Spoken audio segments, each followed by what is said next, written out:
Hi കൂട്ടുകാരെ, എല്ലാവർക്കും TS info ചാനലിലേക്ക് സ്വാഗതം. പ്രിയപ്പെട്ട കൂട്ടുകാരെ, ആഗസ്റ്റ് 28 അയ്യങ്കാളി ദിനം. കേരളത്തിലെ നവോത്ഥാന നായകരിൽ പ്രമുഖനായ വ്യക്തിയായിരുന്നു അയ്യങ്കാളി.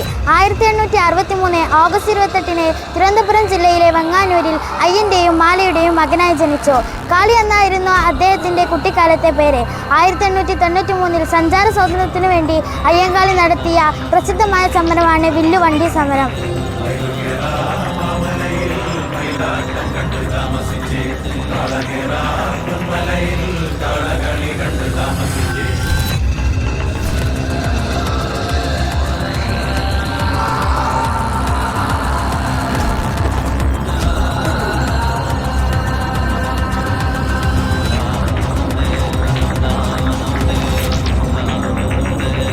സഞ്ചാര സ്വാതന്ത്ര്യത്തിനു വേണ്ടി അയ്യങ്കാളി നടത്തിയ ഒറ്റയാൾ പോരാട്ടമായ വില്ലുവണ്ടി സമരം കേരളത്തിൻ്റെ എക്കാലത്തെയും രാഷ്ട്രീയ ചരിത്രത്തിൽ പ്രധാനമായ സംഭവമായി എഴുതി ചേർത്തിരിക്കുന്നു.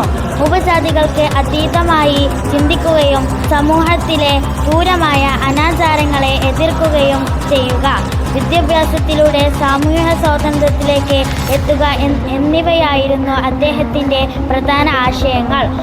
1950 നവംബറിൽ പ്രധാനമന്ത്രി ഇന്ദിരാഗാന്ധി കവടിയാറിൽ മഹാത്മാ അയ്യങ്കാളിയുടെ പ്രതിമ അനാച്ഛാദനം ചെയ്തു.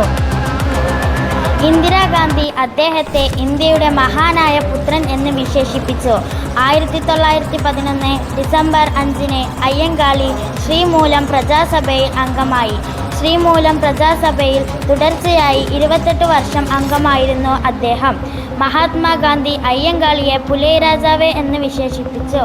ശ്രീനാരായണ ഗുരുവിൻ്റെ കൃതികളിൽ നിന്ന് പ്രചോദനം ഉൾക്കൊണ്ട് അദ്ദേഹം തൻ്റെ സംഘടനയ്ക്ക് സാധുജന പരിപാലന യോഗം എന്ന് പേരിട്ടു. 1941 ജൂൺ 18 അദ്ദേഹം അന്തരിച്ചു. കേരള നവോത്ഥാന ചരിത്രത്തിലെ വില്ലുവണ്ടി സമരനായകന് TSന്റെ പ്രണാമം.